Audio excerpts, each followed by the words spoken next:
হেফাজতের আমির জুনায়েদ বাবুনগরীর দাফন হলো হাটহাজারীতেই। জানা যায় হাজার হাজার মানুষের ঢল। মুহিবুল্লাহ বাবুনগরীকে সংগঠনের ভারপ্রাপ্ত আমির ঘোষণা। আদালত থেকে হাজতে নেওয়ার সময় টানা হ্যাচড়ায় পড়ে গেলেন চিত্রনায়িকা পরিমণি। দেয়া হয়নি জামিন। মাদক মামলায় আবারও একদিনের রিমান্ডে। ফার্মেসিতে মডার্নার টিকা জব্দের ঘটনায় মামলা, ব্যবস্থাপনাকে দুষছেন বিশেষজ্ঞরা। করোনায় ১৫০ শতাধিক মৃত্যু। হাসপাতালে বেড়েছে ডেঙ্গু রোগীর সংখ্যাও। এবং মেট্রো রেলের ৩ সেট ট্রেন এখন দিয়াবাড়ির ডিপোতে। কালও চলবে কোচ আনলোডিং। ১৯ ধাপে যাচাই হবে চলাচলের সক্ষমতা।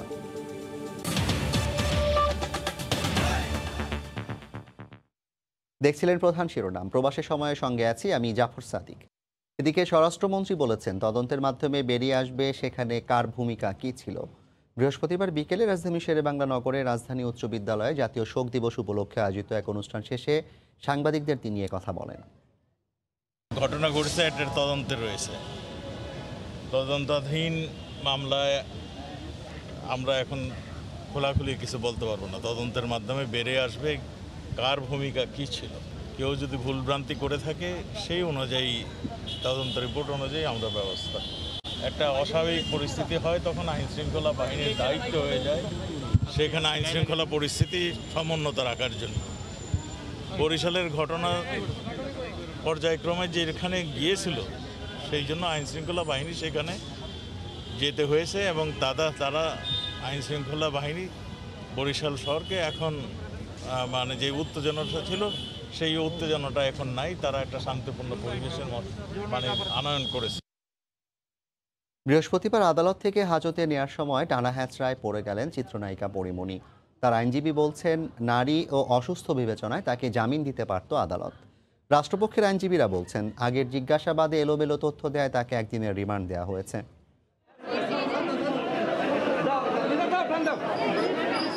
আদালত থেকে হাজতে নেয়ার সময় বিপুল সংখ্যক পুলিশের মধ্যেই টানা হ্যাচড়ায় হঠাৎ মাটিতে পড়ে যান চিত্রনায়িকা পরিমণি।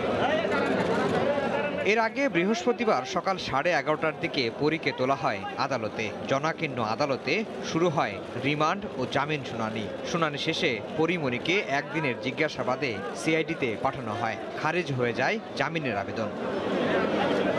পুনরায় রিমান্ডে নেয়াকে অযৌক্তিক দাবি করে তার আইনজীবী বলছেন নারী ও অসুস্থ বিবেচনায় জামিন পাওয়ার যোগ্য ছিলেন পরি।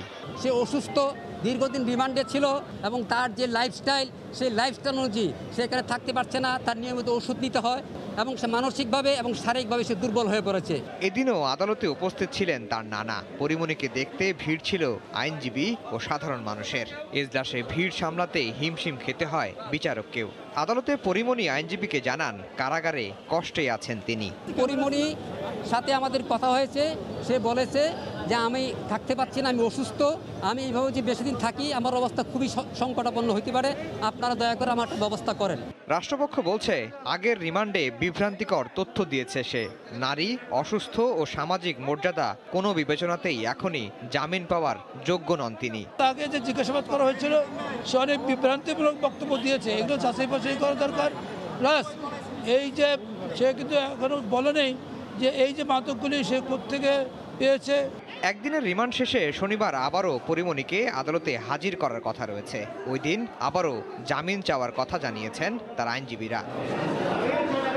গত 4 আগস্ট রাজধানীর বনানীর বাসা থেকে পরিমণিকে গ্রেফতার করে র্যাব। বাসা থেকে উদ্ধার করা হয় মদ, এলএসডি ও আইসের মতো মাদক। 2 দফায় 6 দিনের রিমান্ড শেষে 13 আগস্ট কারাগারে পাঠানো হয় পরিমণিকে। আফজাল হোসেন, সময় সংবাদ, ঢাকা। চট্টগ্রামের হাটহাজারী দারুল উলুম মঈনুল ইসলাম মাদ্রাসার মাঠে দাফন করা হলো হেফাজত ইসলামের আমির জুনায়েদ বাবুনগরীকে। সেখানে জানাজায় অংশ নেন হাজার হাজার মানুষ। বার্ধক্যজনিত বিভিন্ন জটিলতায় বৃহস্পতিবার দুপুরে তার মৃত্যু হয়। এদিকে মুহিবুল্লাহ বাবুনগরীকে হেফাজত ইসলামের ভারপ্রাপ্ত আমির ঘোষণা করেছে সংগঠনটি। হেফাজত আমির আল্লামা জুনায়েদ বাবুনগরীর জানাজায় অংশ নিতে বৃহস্পতিবার রাতে মানুষের ঢল হাটহাজারী দারুল উলুম মঈন ইসলাম মাদ্রাসার মাঠ ছড়িয়ে পড়ে চট্টগ্রাম খাগড়াছড়ি সড়কের অনেকটা এলাকা জুড়ে। জানাজায় অংশ নিয়ে শোক প্রকাশ করেন মুসল্লিরা, করেন মরহুমের আত্মার মাগফিরাত কামনা। আল্লাহ রাব্বুল আলামিন ওনার এই হেদমতকে কবুল করি, উচ্চ মোকাম দান করার জন্য আমরা কামনা করি। আল্লামা জুনায়েদ বাবুনগরীর মৃত্যুতে শোকাহত দেশের আলেম সমাজ ও কওমি অনুসারীরা। আল্লামা জুনায়েদ বাবুনগরী এমনভাবে আমাদেরকে ছেড়ে চলে গেলেন যে আমরা আজকে এতিম হয়ে গেলাম। যখন তিনি হাদিসের শিক্ষা দিতেন মনে হতো শাহ ওলিউল্লাহ মুহাদ্দিস দেহলভী রহমতুল্লাহি আলাইহি যেন হাদিসের দরস দিচ্ছেন। এর আগে রাত 9টার দিকে অ্যাম্বুলেন্সে করে যখন বাবুনগরীর লাশ হাটহাজারী মাদ্রাসায় আনা হয় তখন তাকে এক নজর দেখতে ভিড় করেন হাজার হাজার শিক্ষার্থী ও অনুসারী। আল্লাহ পাকের কাছে দোয়া করি যেন আল্লাহ পাকে ওনার বেহেশতের উত্তম মোকাম যেন দান করেন। বৃহস্পতিবার দুপুর থেকে সন্ধ্যা পর্যন্ত চট্টগ্রামের নানা উপজেলা থেকে জানাজায় অংশ নিতে আসেন বাবুনগরীর অনুসারীরা। এছাড়া ঢাকা, রাজশাহী ও সিলেট সহ দেশের বিভিন্ন স্থান থেকেও জড়ো হন হাজারো মানুষ। বৃহস্পতিবার দুপুরে চট্টগ্রাম নগরীর সিএসসিআরে মারা যান বাবুনগরী। দীর্ঘদিন ধরে ডায়াবেটিস ও কিডনি জটিলতা সহ বার্ধক্যজনিত নানা রোগে ভুগেছেন তিনি। বিভাগের সহসভাপতি, হাটহাজারী মাদ্রাসার শিক্ষা পরিচালকের দায়িত্বও পালন করেন তিনি। মৃত্যুকালে তার বয়স হয়েছিল ৬৭ বছর। তাকে হাটহাজারী মাদ্রাসায় আল্লামা আহমদ শফির পাশে দাফন করা হয়। সময় সংবাদ, চট্টগ্রাম। একদিকে করোনা টিকার জন্য কেন্দ্রে কেন্দ্রে ভিড়, হাহাকার। অন্যদিকে মূল্যবান টিকা এখন মিলছে পাড়া মহল্লার ফার্মেসিতে। স্বাস্থ্য মন্ত্রণালয় বলছে তদন্ত করে এই ঘটনার পেছনে কারা জড়িত তা বের করার উদ্যোগ নেওয়া হচ্ছে।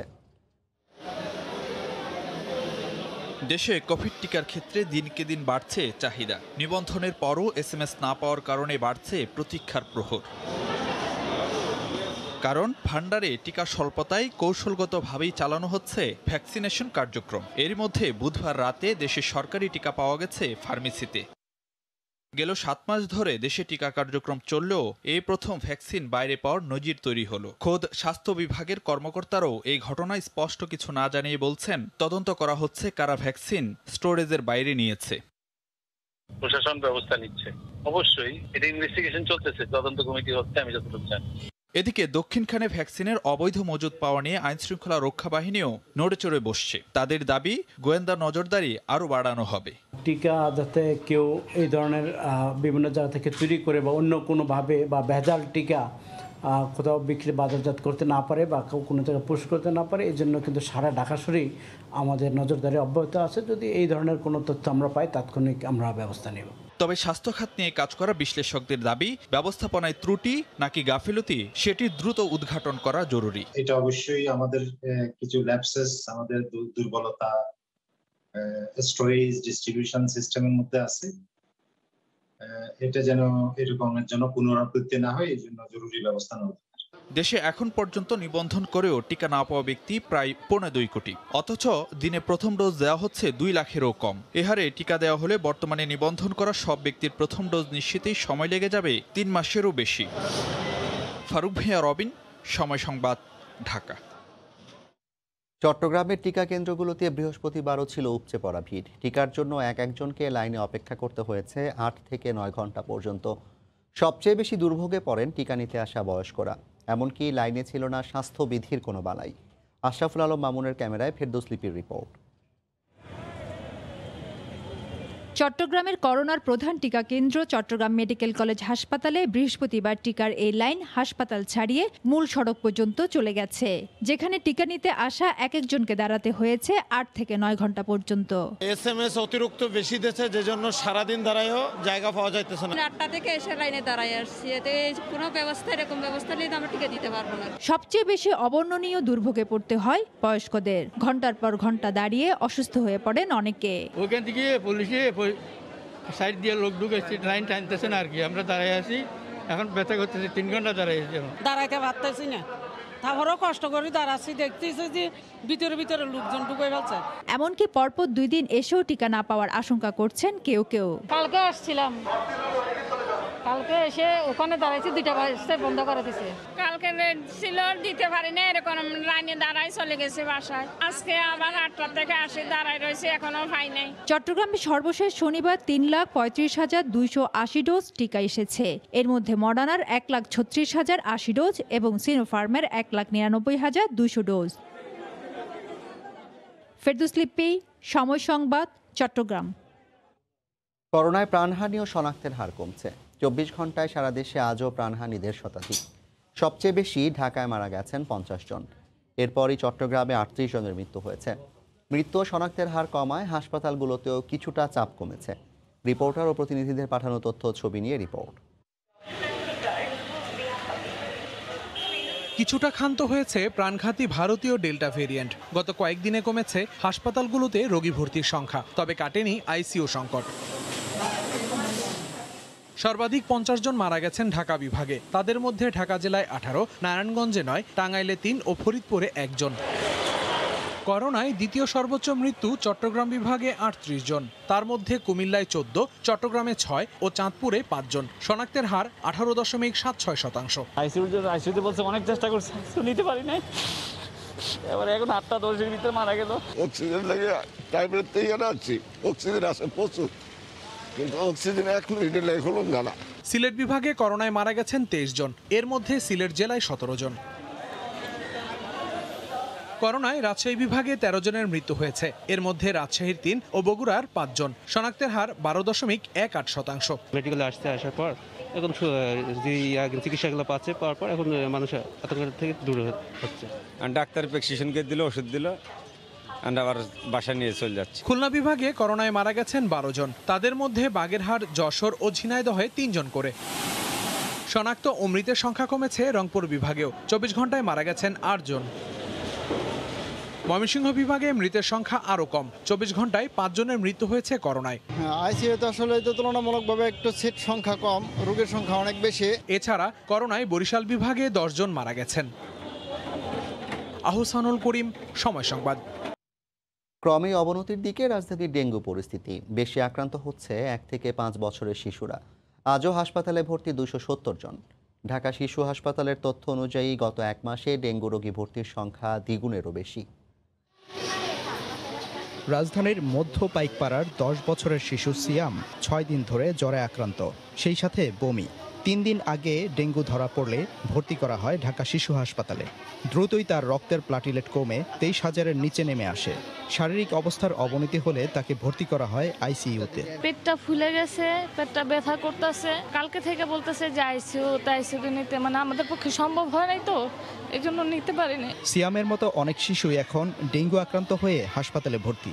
তাদের মধ্যে 1 থেকে 5 বছর বয়সী শিশুই বেশি। এদের অনেকেই জ্বরে আক্রান্ত হলে প্রথমে ভাইরাসজনিত জ্বর মনে করে দেরি করায় শারীরিক অবস্থা খারাপের দিকে চলে যায়। ফার্টিলিটি একবার উঠানামা করতেছে, একদিনের মধ্যে হুট করে অনেক বাড়ে আবার কমে যায়। যদি জ্বরের সাথে কিছু ওয়ার্নিং সাইন আমরা বলি যে বিপদ সংকেত, যেমন বাচ্চার পেটে ব্যথা, লুজ মোশন, বমি বা বাচ্চা খেতে পারছে না, এমন যদি হয় বাচ্চাকে দ্রুত হাসপাতালে ভর্তি করার ব্যবস্থা করে। প্রতি বছর বৃষ্টির সময় জুলাই থেকে সেপ্টেম্বর পর্যন্ত দেশে ডেঙ্গু পরিস্থিতির অবনতি হয়। তাই বিশেষজ্ঞদের পরামর্শ, এই সময়টাতে নগর কর্তৃপক্ষের তৎপরতার পাশাপাশি সতর্ক থাকতে হবে জনগণকেও। সিটি কর্পোরেশনের কার্যক্রম, জনগণের সম্পৃক্ততা এবং মিডিয়ার ভূমিকা, এই সবগুলোই কিন্তু এই সেপ্টেম্বর মাস পর্যন্ত আমাদের চলমান থাকতে হবে। এবছর ডেঙ্গু আক্রান্ত হয়ে ঢাকা শিশু হাসপাতালে রোগী ভর্তি হয়েছে 229 জন। এর মধ্যে শুধু আগস্টেই ভর্তির সংখ্যা 214 জন, আর মারা গেছে 5 জন। সাদিকুর রহমান, সময় সংবাদ, ঢাকা। বহুল প্রতীক্ষিত মেট্রো রেলের 3 সেট ট্রেন এখন দিয়াবাড়ির ডিপোতে। আগের 2 সেট কোচের সঙ্গে বৃহস্পতিবার যুক্ত হয় জাপানের কাওয়াসাকি থেকে আসা আরও একটি সেট। এরপর প্রায় 19 ধাপে নানা পরীক্ষা নিরীক্ষা হবে কোচগুলোর। উত্তরার তুরাগ তীরের মেট্রো রেলের যেটি, যেখানে 4টি বার্জে একে একে আনলোডের অপেক্ষায় 2টি ট্রেন সেটের 12টি কোচ। বৃহস্পতিবার সকালে নির্ধারিত সময়ই শুরু হয় কোচগুলোর আনলোড প্রক্রিয়া। সতর্কতার সাথে ক্রেনে করে ধীরে ধীরে এক একটি কোচ তুলে আনা হয় ট্রেইলারে। অত্যন্ত স্পর্শকাতর এই কার্যক্রম সম্পন্ন করতে মেট্রো রেল সংশ্লিষ্ট কর্তৃপক্ষের ছিল বাড়তি সতর্কতা, ছিল বাড়তি আয়োজন, নিরাপত্তা। লিফটিং এর মাধ্যমে ট্রেইলারে ওয়াগন ওঠানো, ট্রেলারের মাধ্যমে নিয়ে যাওয়া ডিপোর ভিতরে। 100% সেফটি এনশিওর হওয়ার পর আমরা এই ট্রেনগুলো লিফটিং করতেছি। সময়ের সঙ্গে পাল্লা দিয়ে এগিয়ে চলছে স্বপ্নের মেট্রো রেলের কাজ। সেই স্বপ্নযাত্রায় আরেক ধাপ সফলতা, তৃতীয় ও চতুর্থ ট্রেন সেটের 12টি কোচের এই আনলোড প্রক্রিয়া। আনলোড শেষে উত্তরার ডিপোতে প্রতিটি কোচকেই প্রায় 19টি কারিগরি পরীক্ষায় উত্তীর্ণ হতে হবে। প্রথমে পারফরমেন্স টেস্ট করা হবে বিভিন্ন ট্রেনের, বিভিন্ন ইকুইপমেন্টের, তারপরে আমাদের আছে জয়েন্ট ইন্সপেকশন আছে, বিভিন্ন সিস্টেম ইন্সপেকশন আছে। এগুলোর ধাপগুলো নির্ধারিত করা এবং উইথ সেফটি। কোচগুলো শক্ত করে বেঁধে ট্রেইলার যাত্রা করে উত্তরার মেট্রো রেলের ডিপোতে। প্রতিটি কোচ যেটি থেকে ডিপোতে পৌঁছে আবার নতুন একটি কোচ আনলোডে অংশ নিতে ট্রেইলারের লাগে অন্তত 1 ঘন্টা সময়। শুক্রবার বাকি ট্রেন সেটের 6টি বগি আনলোড করে নেওয়া হবে উত্তরার ডিপোতে। রাশেদ বাপ্পি, সময় সংবাদ, ঢাকা। প্রায় 5,000 কোটি টাকা বিনিয়োগের লক্ষ্যমাত্রা নিয়ে যাত্রা শুরু হচ্ছে বেসরকারি সিটি হাইটেক পার্কের। রাজধানীর ডেমরায় প্রায় 115 একর জমিতে পার্কটি গড়ে তুলবে দেশের শীর্ষস্থানীয় শিল্পগোষ্ঠী সিটি গ্রুপ। পার্কটি চালু হলে কর্মসংস্থান হবে প্রায় 15,000 মানুষের। বিশ্বের বুকে বাংলাদেশকে তথ্য প্রযুক্তির হাব হিসেবে পরিচিত করতে সরকারি উদ্যোগে গড়ে উঠছে 39টি হাইটেক পার্ক। ইতোমধ্যে বঙ্গবন্ধু হাইটেক সিটিতে উৎপাদিত প্রযুক্তি পণ্য রপ্তানি হচ্ছে বিদেশে। এবার সরকারের পাশাপাশি বেসরকারি হাইটেক পার্ক স্থাপনে এগিয়ে এলো দেশের বৃহৎ শিল্পগোষ্ঠী সিটি গ্রুপ। ঢাকার ডেমরায় প্রায় 115 একর জমিতে প্রস্তাবিত সিটি হাইটেক পার্ককে গত মে মাসে বেসরকারি হাইটেক পার্ক হিসেবে ঘোষণা করেছে বাংলাদেশ হাইটেক পার্ক কর্তৃপক্ষ। এর প্রায় 3 মাস পর বৃহস্পতিবার আনুষ্ঠানিকভাবে হলো চুক্তি সম্পাদন। সিটি গ্রুপ জানিয়েছে এই পার্কে microprocessor, chip design, circuit design, mobile ও ল্যাপটপ উৎপাদন এবং সংযোজন হবে। দেশি বিদেশি বিনিয়োগকারীদের উৎসাহিত করা হবে। অর্থ হাইটেক পার্কে আনুমানিক আমরা 5,000 কোটি টাকায় বিনিয়োগ করা হবে এবং 15,000 লোকের কর্মসংস্থান ব্যবস্থা করা হবে। ডরমেটরি ও এর সাথে একটি সায়েন্স পার্ক স্থাপন করা হবে। সিটি গ্রুপের এই উদ্যোগ অন্যান্য প্রতিষ্ঠানকেও হাইটেক পার্ক স্থাপনে উৎসাহিত করবে। দ্রুততম সময়ে পার্কটি চালু হবে বলে আশা প্রকাশ করেন তথ্য ও যোগাযোগ প্রযুক্তি বিভাগের জ্যেষ্ঠ সচিব। বাংলাদেশে যে প্রোডাক্ট তৈরি করবো সেটি বিশ্বমানের এবং সারা দুনিয়া চিনবে বাংলাদেশকে exporting country, ICT goods exporting country. সেই জায়গায় একটি নতুন সংযোজন হলো, আর একটি নতুন পালক যোগ হলো। সিটি গ্রুপকে আন্তরিকভাবে ধন্যবাদ জানাচ্ছি যে ওনারা এই অ্যাডভান্স চিন্তা ভাবনাটি করেছেন। এটা অ্যাডভান্স টেকনোলজির অ্যাডভান্স চিন্তা। বাংলাদেশ হাইটেক পার্ক কর্তৃপক্ষের মাধ্যমে 2020 সাল পর্যন্ত তথ্য প্রযুক্তি খাতে প্রায় 21,000 মানুষের কর্মসংস্থান হয়েছে। শুভ খান, সময় সংবাদ, ঢাকা। চট্টগ্রামের মীরের সরাইয়ে বঙ্গবন্ধু শিল্পনগরীতে 40,000 ম্যানগ্রোভ গাছ লাগাবে HSBC। বাংলাদেশ অর্থনৈতিক অঞ্চল কর্তৃপক্ষ বেজার সঙ্গে এই সংক্রান্ত একটি চুক্তি স্বাক্ষর করেছে সংস্থাটি। বৃহস্পতিবার বিকেলে রাজধানীর কারওয়ান বাজারে বেজা কার্যালয়ে অনুষ্ঠিত হয় চুক্তি স্বাক্ষর। যদিও চুক্তির শর্ত এবং মোট বিনিয়োগ নিয়ে কোনো তথ্য দেননি বেজা ও HSBC কর্মকর্তারা। অনুষ্ঠানে বেজা চেয়ারম্যান শেখ ইউসুফ হারুন জানান, সুন্দরবনের বন বিভাগে নার্সারি থেকে সংগ্রহ করা হবে গেওয়া, গড়ান, কেওড়া, সুন্দরী সহ 40,000 ম্যানগ্রোভ গাছ। এ সময় HSBC জানায়, শুধু রোপণ নয়, কৃত্রিমভাবে সৃষ্টি করা ম্যানগ্রোভ বনাঞ্চল সংরক্ষণেও কাজ করবেন তারা।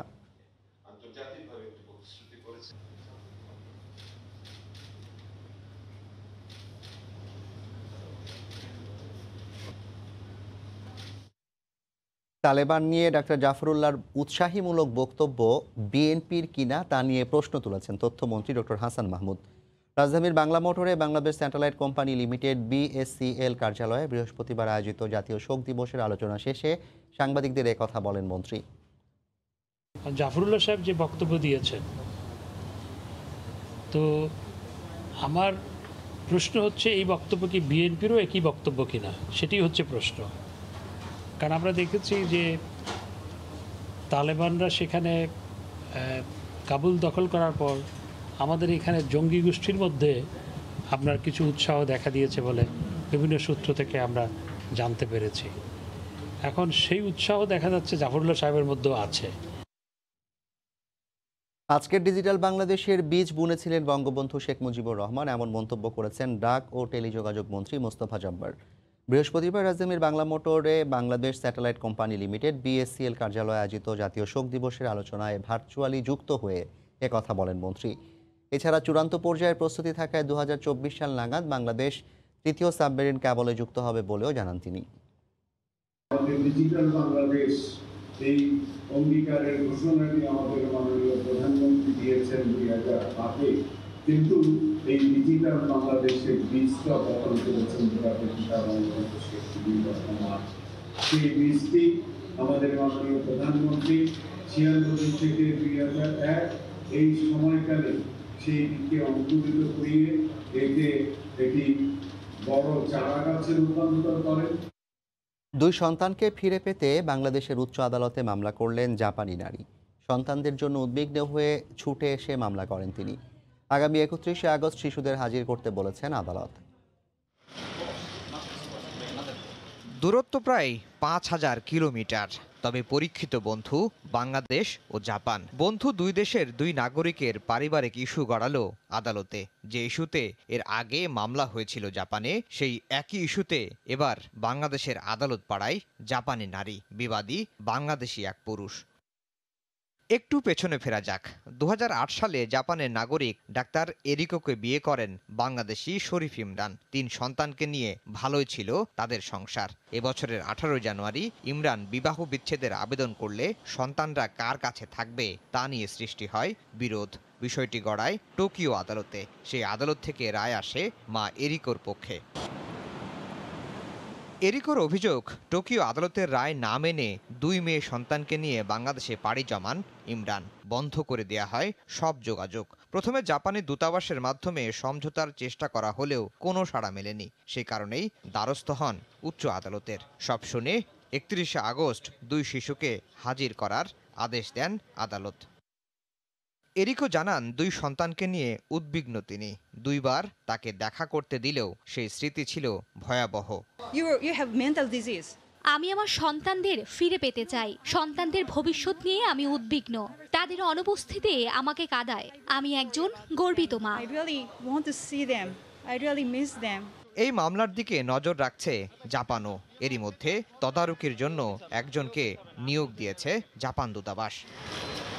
আফজাল হোসেন, সময় সংবাদ, ঢাকা। 22 বছর পর মুক্তিযুদ্ধের অন্যতম সংগঠক কাজী আরেফ সহ একাধিক হত্যা মামলায় ফাঁসির দণ্ডপ্রাপ্ত পলাতক আসামি রওশনকে গ্রেফতার করেছে র্যাব। বুধবার রাতে রাজশাহী থেকে তাকে গ্রেফতার করা হয়। নাম পরিচয় গোপন করে জমির ব্যবসা করতেন রওশন। মুক্তিযুদ্ধের অন্যতম সংগঠক ও জাসদের প্রতিষ্ঠাকালীন সভাপতি কাজী আরেফ আহমেদের মেয়ে তিনি। কাজী আরেফ জাতীয় পতাকার অন্যতম রূপকারও বটে। এর আগে 62 নিউক্লিয়াস এবং 69-এর গণঅভ্যুত্থানে অবদান আছে কাজী আরেফের। প্রায় 1 বছর আমার মা উঠেই দাঁড়াতে পারেননি। প্রায় হতো যে আমার মা রাত 2টা-3টার দিকে আমার মার ঘুম ভেঙে যেত। মনে হতো কলিং বেলের শব্দে আমার মার ঘুম ভেঙে গেছে। মানে মনে হতো যে আমার বাবা সে কলিং বেল বাজিয়েছেন, যে কারণে আমার মা ঘুম ভেঙে উঠে যেত। জাসদ 1999 সালের 16ই ফেব্রুয়ারি সন্ত্রাসবিরোধী সমাবেশের আয়োজন করে। কুষ্টিয়ার দৌলতপুরে আয়োজিত এই সমাবেশে ব্রাশ ফায়ার করে সন্ত্রাসীরা। কাজী আরেফ সহ নিহত হন 5 জন। সেই হত্যাকাণ্ডে 9 আসামিকে ফাঁসির আদেশ দেন আদালত। 2016 সালে 3 আসামির রায় কার্যকর হয়। একজন মারা যান কারাগারেই। পলাতক বাকি 5 আসামির মধ্যে অন্যতম এই রওশন। বুধবার তাকে রাজশাহী থেকে আটক করে র্যাব। ওই সময়টাতে চরমপন্থীদের একটা উৎপাত ছিল, চাঁদাবাজি ছিল, এগুলো প্রতিরোধে তারা কাজ করেছিলেন। এবং এই তাদের যেই প্রতিরোধ এবং তাদের এই প্রতিরোধের কারণে এই রওশনের যে একটি সন্ত্রাসী গ্রুপ ছিল, আপনারা দেখেছেন যে 9 জনকে ফাঁসি দেওয়া হয়েছে, তাদের কার্যক্রম ব্যাহত হচ্ছিল। সেই হত্যাকাণ্ডে রেশ কাটতে না কাটতেই রওশন হত্যা করে মেহেরপুরের কাজীপুর উপজেলার চেয়ারম্যান আব্দুল বাকিকে। সে ঘটনায় আহত হয় তার ছেলে। আমার বুকে এবং হাতে এই 2 জায়গায় লাগছে এবং বুলেট আমার হাতে এবং বুকে 2 জায়গাতেই আছে। রওশন নিজের নাম পরিচয় গোপন করে রাজশাহীতে অবস্থান করলেও নিয়মিত যোগাযোগ রাখত কুষ্টিয়া ও মেহেরপুরে। সে উদয় মণ্ডল নামে একটি ভোটার আইডি কার্ড তৈরি করেছিল। সে এইভাবে তার পরিচয় গোপন করেছিল। হাতিকুর রহমান তামাল, সময় সংবাদ, ঢাকা। জনগণের মধ্যে একটাই প্রশ্ন ছিল, কে হতে যাচ্ছেন মালয়েশিয়ার নবম প্রধানমন্ত্রী, ইসমাইল সাবরি ইয়াকুব নাকি আনোয়ার ইব্রাহিম? অবশেষে সব জল্পনা কল্পনার অবসান ঘটিয়ে মালয়েশিয়ার ইতিহাসে নবম প্রধানমন্ত্রী হতে যাচ্ছেন দেশটির সাবেক উপপ্রধানমন্ত্রী দাতক সেরি ইসমাইল সাবরি ইয়াকুব। মালয়েশিয়া থেকে মোহাম্মদ আব্দুল কাদেরের রিপোর্টে বিস্তারিত। নতুন প্রধানমন্ত্রী যাচাইয়ের জন্য মালয়েশিয়া রাজা সুলতান আবদুল্লাহর নির্দেশে দেশটির 220 জন সংসদ সদস্যদের কাছে অনলাইন ভোট চাওয়া হয়েছিল, যার সময়সীমা ছিল বুধবার বিকেল 4টা পর্যন্ত। এরই পরিপ্রেক্ষিতে দেশটির দেওয়ান রাকাতের স্পিকার দাতুক আজহার আজিজান হারুনের কাছে সংসদ সদস্যদের অংশগ্রহণে অনলাইন ভোটিংয়ে 115 ভোট পেয়ে এগিয়ে আছেন দাতুক সেরি ইসমাইল সাবরি ইয়াকুব। তার নিকটতম প্রতিদ্বন্দ্বী আনোয়ার ইব্রাহিম পেয়েছেন 105 ভোট। এদিকে দেশটির নতুন সরকার গঠন এবং নতুন প্রধানমন্ত্রী নিয়োগের বিষয়ে আলোচনার জন্য বৃহস্পতিবার দলীয় প্রধানদের সঙ্গে আলাদাভাবে বিশেষ বৈঠক ডেকেছেন দেশটির রাজা সুলতান আবদুল্লাহ। ধারণা করা হচ্ছে ইসমাইল সাবরি প্রধানমন্ত্রী হলে সাবেক প্রধানমন্ত্রী মহিউদ্দিন ইয়াসিন উপদেষ্টা বা পরামর্শদাতা হতে পারেন।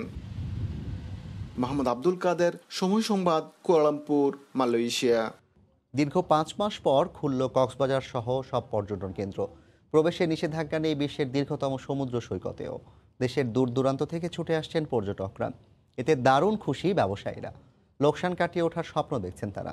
বিস্তারিত জানাচ্ছেন সুজাউদ্দিন রুবেল। সাগরের বিশালতা আর নোনা জল, বালিয়াড়িতে ছুটাছুটি, এসবের টানে সৈকত শহর কক্সবাজারে ছুটে আসেন হাজার হাজার পর্যটক।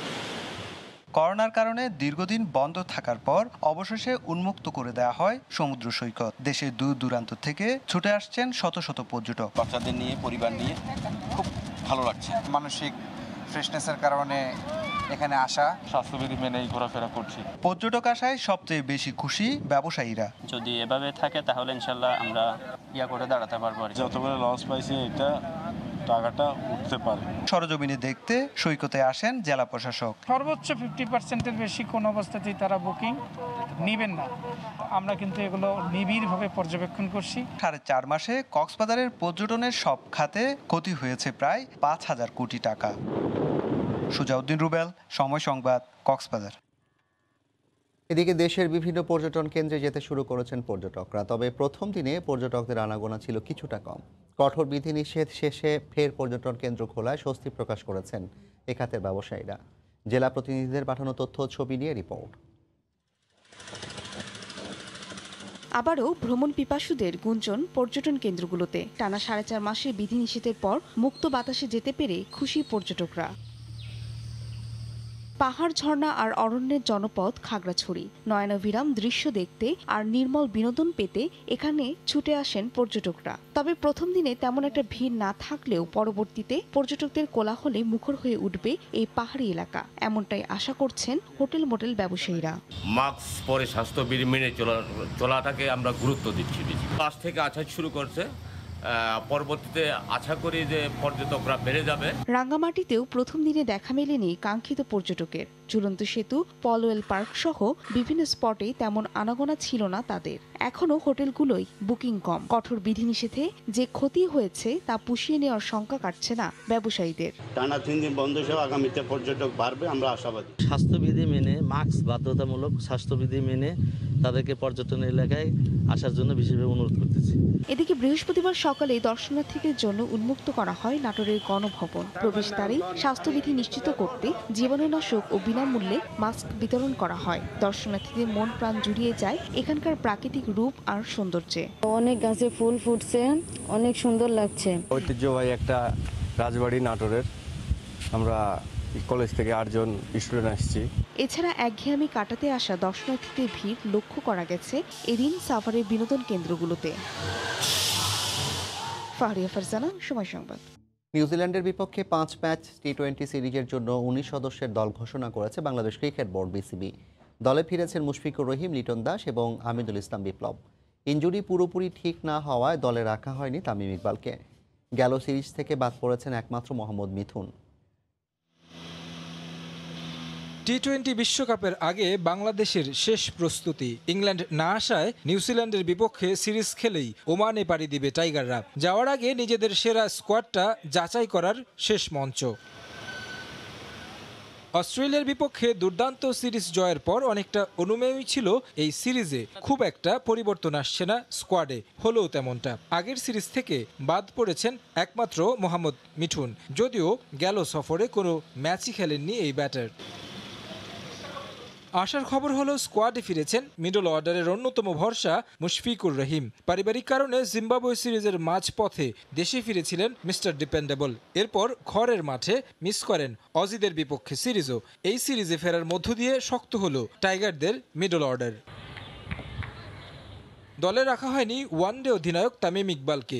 ইনজুরি এখনও পুরোপুরি ঠিক হয়নি বলে তাকে নিয়ে ঝুঁকি নিচ্ছে না টিম ম্যানেজমেন্ট। গেল বছর মার্চে জিম্বাবুয়ের বিপক্ষে সবশেষ টি-20 ম্যাচ খেলেছিলেন তামিম ইকবাল। তাছাড়া দলে ফিরেছেন উইকেট রক্ষক ব্যাটসম্যান লিটন দাস ও লেগ স্পিনার আমিনুল ইসলাম বিপ্লব। অধিনায়কের দায়িত্বে বরাবরের মতোই আছেন মাহমুদুল্লাহ রিয়াদ, থাকছেন অলরাউন্ডার সাকিব আল হাসান। ব্যর্থতার পরও রাখা হয়েছে সৌম্য সরকারকে। সৈকত, আফিফ, নাইম, শামীম, রুবেল, তাসকিন, মুস্তাফিজ, সাইফুদ্দিন, শরীফুল, তাইজুল, মাহেদী এবং নাসুম আহমেদরা। রাখা হয়েছে উইকেট রক্ষক ব্যাটসম্যান নুরুল হাসান সোহানকে। যদিও দলে রয়েছেন আরও 2 উইকেট রক্ষক ব্যাটসম্যান লিটন ও মুশফিক, তবে অজিদের বিপক্ষে দারুণ ছিল সোহানের পারফরমেন্স। 24 আগস্ট বাংলাদেশে আসবে নিউজিল্যান্ড ক্রিকেট দল, আর 1 সেপ্টেম্বর প্রথম ম্যাচে মুখোমুখি হবে দুদল। 27 আগস্ট থেকে গোটা দল অনুশীলন করার কথা রয়েছে। তারেক হাসান শিমুল, সময় সংবাদ, ঢাকা। আইপিএল খেলতে বাধা নেই বাংলাদেশের 2 ক্রিকেটার সাকিব আল হাসান ও মুস্তাফিজুর রহমানের। সেপ্টেম্বরে ইংল্যান্ডের বিপক্ষে হোম সিরিজ পিছিয়ে যাওয়ায় বাংলাদেশ জাতীয় দলের কোনো খেলা থাকবে না। তাই ওই সময় সাকিব, মুস্তাফিজরা আইপিএলে খেলার ব্যাপারে আবেদন করলে তাদের অনুমতি দেবে ক্রিকেট বোর্ড।